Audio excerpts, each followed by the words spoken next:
con las características que se han mencionado, ese enorme volumen de información, ¿en qué medida crea un espacio nuevo para la creatividad, para el desarrollo del pensamiento crítico? Esa sería mi segunda pregunta, que respondido a que enganchen con el debate que se ha iniciado entre ustedes y que es el propósito de este panel. Yo les quiero decir a aquellos de ustedes que quieran pedir la palabra, pueden escribir su nombre en un papelito y dárselo a Ganar, que es esa que está parada ahí. Yo les voy a dar la palabra en cuanto ustedes me hagan llegar los papelitos. Mientras tanto voy a seguir conversando con los paneles. Mire. Bueno, a fuerza de ser catalogada, sí, soy ciberfetichista, sí, vivo en internet. Es decir, yo practico el evangelio, la palabra profética sobre internet, absolutamente convencida de que la sociedad contemporánea, cubana, no cubana, global, el mundo, el conjunto de los que somos, hemos parido entre todos, aunque también con el Departamento de Defensa, unas formas de relación entre nosotros y de relación de nuestro pensamiento, es decir, la información que emana de nuestra inteligencia, que corresponden con esta era tecnológica y que se concretizan en una herramienta que se llama Internet, que por cierto no es la única red que existe, es la llamada red global, la red de redes, pero no es la única que existe. Sin embargo, ella simboliza la tecnología, el conjunto de lo que puede ocurrir cuando hay de un lado máquinas que son capaces de computar a partir de estímulos electrónicos, con tecnologías de telecomunicaciones que son capaces de hacer fluir esos estímulos electrónicos y que son capaces de codificar esos estímulos electrónicos y convertirlos en la evanescente pero poderosísima fuerza de lo que llamamos información. Prueben un momento, cerremos los ojos y pensemos qué le pasaría ahora mismo a la economía global si esas redes, no solo Internet, desaparecieran como por un acto de magia. En este momento se produce un cataclismo. La sociedad que habitamos hoy es una sociedad que avanza hacia un orden reticular, donde por supuesto que permanecen jerarquías físicas y no físicas, pero es un orden que se dibuja fundamentalmente como un orden reticular. Las relaciones que tenemos con la información se basan sobre todo en la novedad, o se basan también, perdón, entonces tengo que ser matemática exacta con las palabras para no dar a entender ningún fundamentalismo excesivo. Fundamentalista sí, pero no en exceso. Decía que el tipo de información con el que tratamos es también información digital, lo que comporta ciertas circunstancias y ciertas marcas novedosas en la forma en que creamos, recreamos, compartimos cultura, inteligencia, información, la forma en que somos humanamente. Lo digo de esta manera tan densa porque es así, no es de otra forma. O sea, Internet no es la tecnología del teléfono que pone en contacto a personas que están alejadas físicamente. Internet es un espacio para relacionarnos de unas maneras que no conocíamos. Yo no soy capaz de decir que difiero absolutamente de todo lo que han dicho ni Juan ni Joel.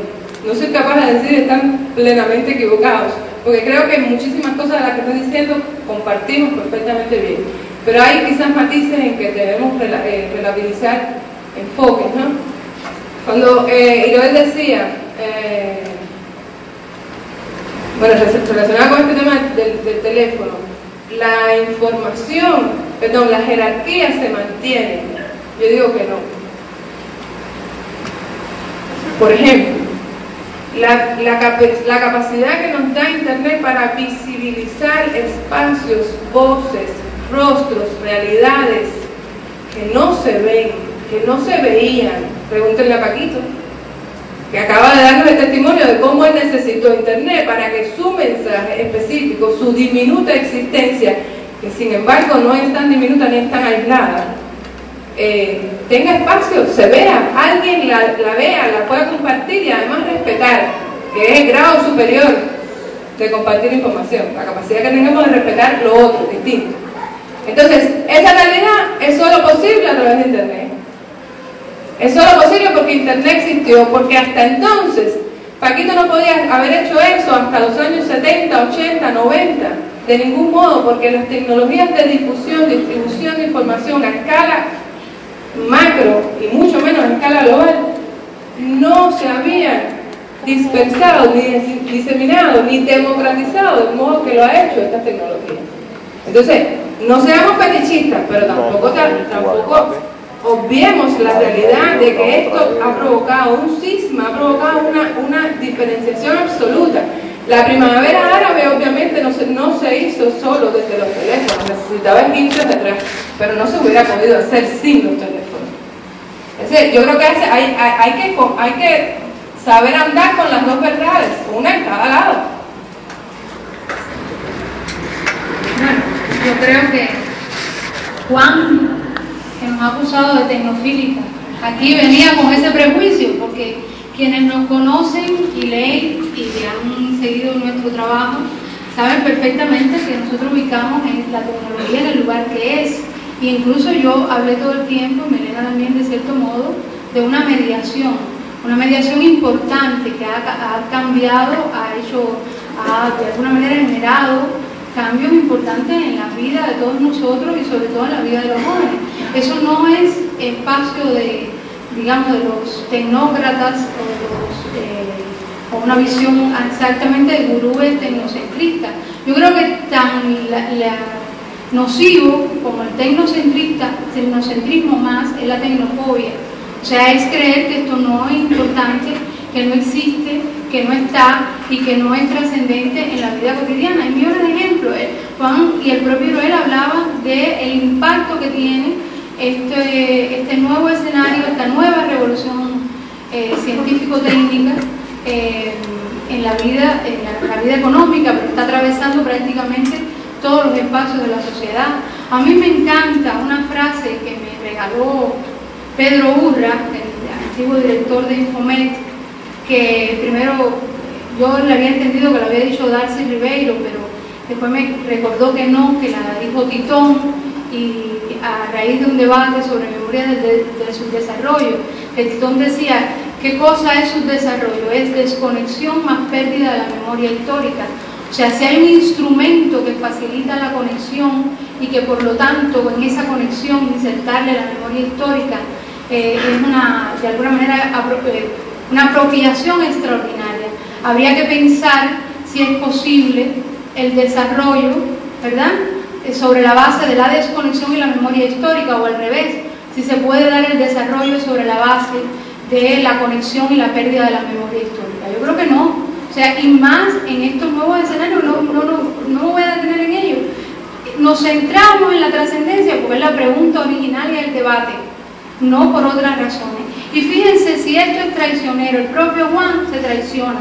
Nos habla de redes sociales y habla de los artefactos, instrumentaliza el fenómeno. Para mí las redes sociales no tienen nada que ver redes, no tienen nada que ver con tecnología. Existieron mucho antes de que apareciera la internet. Las redes sociales son las relaciones que se han dado desde la comunidad primitiva, y esos nexos son los que propician y se sociabilizan desde mucho antes que aparecieran estas propias tecnologías. Ahí sí hay un evangelismo digital, en el sentido que nos quieren hacer creer que las redes sociales, llamando redes sociales a los artefactos y no a los sentimientos y a las relaciones que se articularon a través de esos espacios, son las que han provocado todo lo que hemos estado viendo.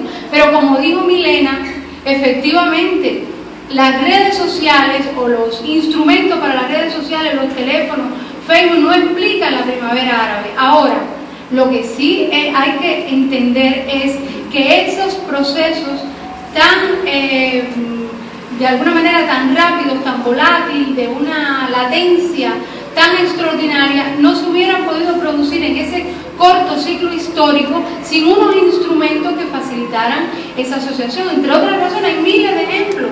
Para movilizar 1 millón de personas contra la guerra en Vietnam, en los Estados Unidos se necesitaron 3 años. Para movilizar 1 millón de personas en el 2003 contra la guerra en Irak, se necesitaron 3 meses. Para movilizar 1 millón de personas en Túnez, se necesitaron apenas horas a partir de una determinada información. Por supuesto, la gente no se articula, no imanta sus relaciones si no hay una motivación política, social, de seguimiento extraordinaria, pero no se puede subestimar ese acortamiento del ciclo histórico que propician estas tecnologías. Y por ahí me quedo. Digo, si tú tuvieras la posibilidad de crear reglas en Internet que todo el mundo respetara, para facilitar que Internet fuera un vehículo de desarrollo cultural, ¿cómo lo harías? ¿O lo dejarías como tal? Bueno, ya las reglas mías ya las publiqué luego hace tiempo. Y es precisamente casi que no tener reglas. A mí las reservas de compañero Juan y de Iroel sobre el tema de Internet, analizarlas en Cuba siempre me recuerda a esos consejos de los médicos que nos quieren convencer que la carne hace daño. Justo cuando no hay carne. Entonces, por eso me choca mucho, me es muy fuerte. Quisiera hablar un poco en nombre de los que quizás aquí nunca se han conectado a Internet. Y yo sí pienso que hay modificaciones culturales, porque ya que estamos hablando de cultura, que es el tema que nos trae al debate, que hay modificaciones culturales que yo pienso que se dan al menos en 3 escalas diferentes. Yo creo que a partir de todo este espacio virtual y de las redes, hay modificaciones a escala individual. Ya les hablé de algunas. Bueno, hoy en el periódico salía otra, dice que mientras más amigos en Facebook, más estrés. Según un estudio de una universidad de Escocia. Bueno, es posible porque verdaderamente a veces uno siente el estrés. Y no pienso que más información sea necesariamente más conocimiento. Eso es cierto. Pero a nivel individual sí se empieza a vivir de otra manera. A partir de la conexión. Por eso me parece un poco cruel juzgar lo que muchas personas no han vivido. A nivel de grupos sociales también hay variaciones, también hay cambios. De eso les hablaba un poco a partir de mi experiencia individual. O sea, pienso que es una manera de que incluso grupos minoritarios se puedan de alguna manera utilizar esos espacios que evidentemente no fueron creados para eso, y en ese sentido, en que hay desigualdades, en que están pensados desde el poder, en fin. Pero hay que, en la sierra nos enseñaron que había que atraparle las armas al enemigo, ¿no? Y pienso que cambia la dinámica en que se pueden manifestar los grupos sociales. Y cuando hablo de grupos sociales minoritarios, no hablo solo de los movimientos por la lucha de las lesbianas, gays, bisexuales, transexuales. Hablo también de los socialistas, por ejemplo, de los comunistas. No somos grupos minoritarios en este mundo, de los revolucionarios. Creo que es un espacio para nosotros también. Y la tercera modificación, la tercera nivel donde yo veo que se producen modificaciones culturales importantes en las relaciones con el poder. Yo creo que el poder asume quizás o puede asumir 3 posiciones básicas ante este cambio en el paradigma de comunicación, que es al final lo que estamos hablando. La oposición frontal, o sea, los mecanismos de control, de no conexión, o de querer restringir, o de querer coartar, o de querer controlar ese proceso, o de plantear reservas también. Utilizarlo también para sus fines es otra posición del poder hegemónico capitalista que hay en el mundo, utilizarlo para sus fines, llenarlo de banalidad, llenarlo de publicidad, llenarlo de un lavado de cerebro, ¿no? De que cada vez se lee menos, de que cada vez se consume menos cultura básica, sino cosas masticadas. Eso también es otra manera de relacionarse al poder. Pero habría o no una posibilidad también de construir otro paradigma de poder desde estos espacios, a partir de la participación, a partir de que es una posibilidad de hacer guerra de guerrillas, aunque no me gustan los términos bélicos, los detesto. Soy un pacifista. Pero desde ese ángulo, ¿no? De cómo pudiera también variar las relaciones con el poder de determinados grupos en función de construir otro paradigma más participativo del que tenemos hoy, porque evidentemente hay que cambiar el orden hegemónico existente, pero hay que hacerlo a partir de lo que hay y no podemos renunciar a hacerlo a través de ese espacio de internet. Bueno, primero quiero excusarme con ustedes y con el panelista, porque cuando me referí a las redes sociales yo pensé que estábamos hablando de redes sociales en internet. Si era redes sociales en general que se estaba hablando, tendríamos que hablar de muchas cosas que creo que se escapa del marco de este panel. Pero también agradezco entonces a Rosa Miriam que haya mencionado el término instrumentalismo, porque si tan negativo es tener una visión determinista de la tecnología, tan negativa es también verlo como un mero instrumento a voluntad del hombre. ¿Por qué? Porque eso parte de la asunción de que la tecnología es neutra, apolítica y sin valores, y eso es algo que se ha querido atribuir a Internet también, de que es algo que siempre igual en Hong Kong, que en Japón, que en cualquier otro lado del mundo. Y sin embargo todas las tecnologías recogen o intencionalidades de aquellos que lo crean, o aunque no sea intencionalmente, recoge los valores de la gente y la sociedad que los crea. Ayer yo discutí eso con mis estudiantes en la UCI y les voy a poner un ejemplo que yo nunca había pensado en ese ejemplo que me puso un estudiante, que de verdad es fantástico. Cuando yo les pedí que me pusieran ejemplos de tecnologías que reflejaran esos valores de donde se creó y que se manifestaban precisamente en su aplicación, hay muchos ejemplos que han puesto especialistas como Landon Wiener y demás de la intencionalidad política, y no quiero meterme en temas políticos. Y un estudiante dio un ejemplo que es fantástico. Él dijo, hay muchas tecnologías que son contaminantes, ¿no? Ustedes las conocen, que contaminan el medio ambiente. Eso es porque los que la desarrollan quieren que esas tecnologías sean contaminantes. No, eso me dijo el estudiante, estoy citando casi verbalmente lo que dijo el estudiante. El estudiante dice, no, eso es porque en la sociedad donde se desarrollaron esas tecnologías, las prioridades eran la ganancia y el lucro, y por lo tanto se hicieron tecnologías que eran contaminantes como consecuencia de eso. ¿Y por qué yo traigo esto a colación? Porque ahora se mencionaba la importancia de Internet y el impacto en el mundo. Señores, los que han leído mis trabajos, yo defiendo tremendamente el impacto positivo de Internet y de las tecnologías de la informática y las comunicaciones en los países del mundo, incluso en Cuba. Lo que pasa es que eso hay que verlo a su medida, como toda tecnología, ¿no? Por ejemplo, el impacto económico. Ustedes han oído hablar de la famosa paradoja de Solow, el famoso premio Nobel que en el año 87 decía de que él veía computadoras en todos lados, menos en las estadísticas de productividad. Bueno, eso desencadenó una búsqueda frenética para ver qué impacto tenía en la economía las tecnologías de la informática y las comunicaciones, y después de una década de estudio se llegó a la conclusión que en efecto la aplicación de esta tecnología tiene un impacto muy positivo en la economía, y de hecho yo diría que es su principal impacto. Pero bueno, ¿por qué yo dije la anécdota del estudiante? Porque ahora pasó algo ya en el caso de Internet.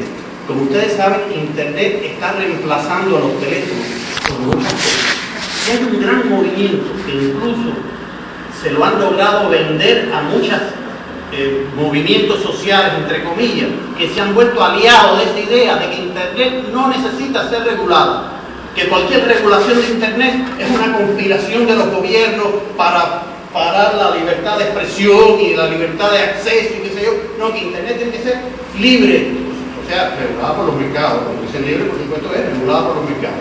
Bueno, ¿qué pasó ahora con Sandy en la costa este de Estados Unidos?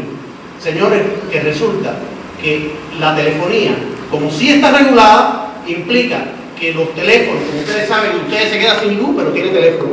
¿Por qué? Porque tienen su planta eléctrica y eso está regulado por ley. Bueno, pues resulta que la telefonía por internet no.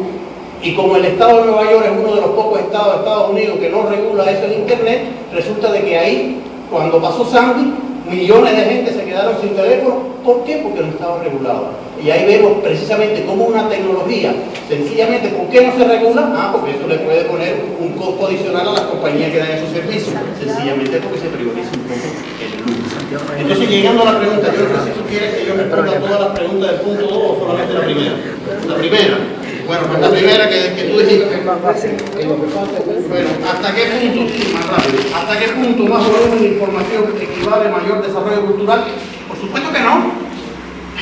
Y hay especialistas, al igual que ya digo que hay muchos especialistas que dicen, Tim Reddy, Manuel Castel, que hacen loas de todo lo que es internet, hay muchos especialistas, yo he compartido en eventos con ellos, Andrew King, por ejemplo, señala que internet es verdad, que permite a mucha gente poner sus ideas en internet, y eso es bueno, pero también por un lado conspira contra, diríamos, el nivel cualitativo de eso que se pone, porque en los medios de prensa tradicionales él dice que hay editores que tenían que revisar ese trabajo, o en las revistas científicas tiene que haber lo que se llama la revisión entre pares para buscar esa cuestión. En internet es verdad que hay cosas interesantísimas, fíjense, yo no digo nada en contra de internet, pero hay que tomarlo un poquito de sal. Señores, pero al revés, todos los que, bueno, las tecnologías no hay que saber usarlas, si no saber usarlas es precisamente es peor que la tecnofobia, porque entonces tiene resultados contraproducentes y entonces ocurre lo famoso que cuando tienes algo mal se bota el sofá. ¿Por qué? Porque no entendiste qué fue lo que pasó arriba del sofá, que la culpa no es del sofá, pero tú tienes que entender la tecnología, tienes que entender. Ella mencionó otro aspecto importante, la apropiación. El concepto de tecnología apropiada es un concepto que existe, pero que tiene una doble acepción. Cuando tú dices que una tecnología es apropiada porque tiene que ser la que es adecuada a tus necesidades y a tus condiciones. Pero también tiene que ser apropiada porque tú tienes que apropiarte de ella y hacerla tuya. Ese es otro concepto importante que podríamos estar hablando de todo eso.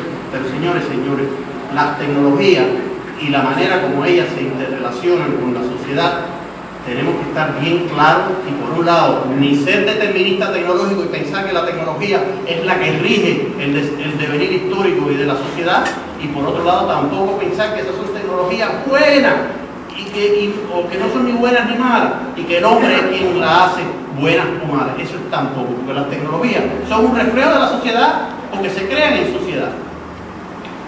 Piroel, ¿qué nuevos problemas plantea las redes, los movimientos sociales, el uso de internet desde el punto de vista cultural? Nuevos problemas que no estaban ahí. Esa es la pregunta. Sí, antes de eso quisiera comentar lo que digo en háblale al micrófono. Sí, gracias.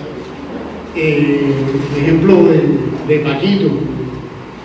Yo creo que Paquito tiene una sociedad distinta por eso tiene ese efecto. O sea, Simón Black, de 42 años en Bristol, en Facebook, con más de 1000 amigos, nosotros tuvimos Paquito, anunció que hacía publicidad en Facebook, más de 1000 amigos, ninguno acudió en su ayuda. Si Paquito anuncia un problema de su blog, anuncia que va a publicidad, Dios no lo quiera. Yo creo que no le ocurre lo de Simón. Entonces, ¿por qué? Porque lo determinante no es la tecnología, es en qué sociedad se utiliza y qué relaciones se establecen con ella. Y es muy importante lo que ha pasado en el Medio Oriente, pero todavía no hay ningún cambio socioeconómico de profundidad. Son los mismos intereses con otra persona los que están gobernando, incluso con otro partido. Ahí en ningún lugar han cambiado las relaciones económicas. Ni los dueños de Egipto siguen siendo los mismos, el ejército sigue siendo lo mismo, siguen matando a los mismos por los mismos. Ahí no ha cambiado nada. Y nuestros hermanos zapatistas, que también fueron pioneros en el uso de esta tecnología, llevan 21 años alzados, ¿verdad? Y están ahí todavía, no han llegado al poder, ni siguen matando a los indios en México, y cada vez hay más violencia, y vemos que aquello está en la locura, y siguen gobernando lo mismo para lo mismo. O sea, la tecnología sola no va, o sea, tiene que haber un mundo, y los seres humanos, como en todo, son lo decisivo. Sí, o sea, yo creo que lo que dicen los compañeros que leen a Paquito complementa, por supuesto, esta visión. Yo creo que hoy, en cambio, nada se deja sin publicar por falta de espacio. Ese es un problema que no estaba, eso es con internet. O sea, hoy hay espacio para publicarlo todo. Es imposible hoy regular que algo, aunque sigo diciendo que los que deciden, eso es Julian Assange que llama eso en una entrevista, el sabor de la sopa. Los que deciden el sabor de la sopa siguen siendo los mismos.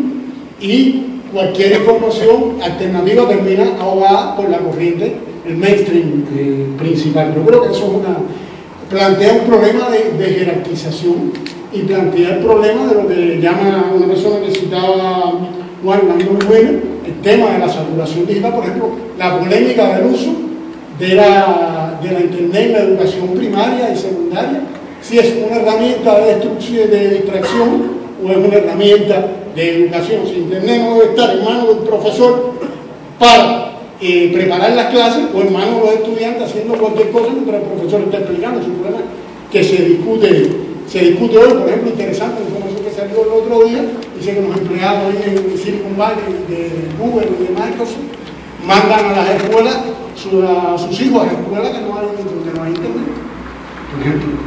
Interesante, o sea, yo creo que plantea desafíos culturales totalmente nuevos, y plantea también oportunidades culturales y de desarrollo cultural y de integración totalmente nuevas. Para terminar con una anécdota también de la primavera árabe, que es muy cierto que se borran las fronteras. El principal caricaturista que ilustró la primavera árabe ni es egipcio ni es americano, es un brasileño que se llama Latuf, el tipo de estrella en Egipto, y nunca ha ido a Egipto, está en Brasil, comentando los sucesos de la primavera árabe. Bueno, creo que es también un tema de las modificaciones, y de nosotros que tenemos una visión también global, cuando decimos globalicemos la lucha, cuando decimos, bueno, ahí está una oportunidad también para eso.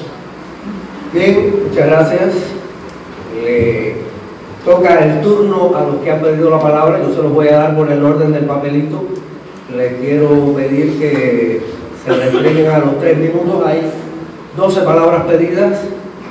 Yo voy a darles la palabra en cuanto se terminen de arreglar las cámaras. El primero es Enrique Vega y el segundo es Rafael de la Osa. Les pido que se preposicionen de manera de aprovechar el tiempo. Le voy a dar la palabra a 5 de los que han pedido la palabra, o a 6 de los que han pedido la palabra, y después le voy a devolver la palabra al panel para que intervenga brevemente, y después se la voy a volver a dar a los que faltan, siempre que tengamos tiempo. Adelante. Enrique Vega Perdomo, 3 minutos. Bueno, buenas tardes. Dice que tu nombre. Sí, Enrique Vega Perdomo, soy estudiante de la Universidad de Ciencias Pedagógicas Río Salvador. Estoy en el tercer año de la carrera de Pedagogía y Psicología.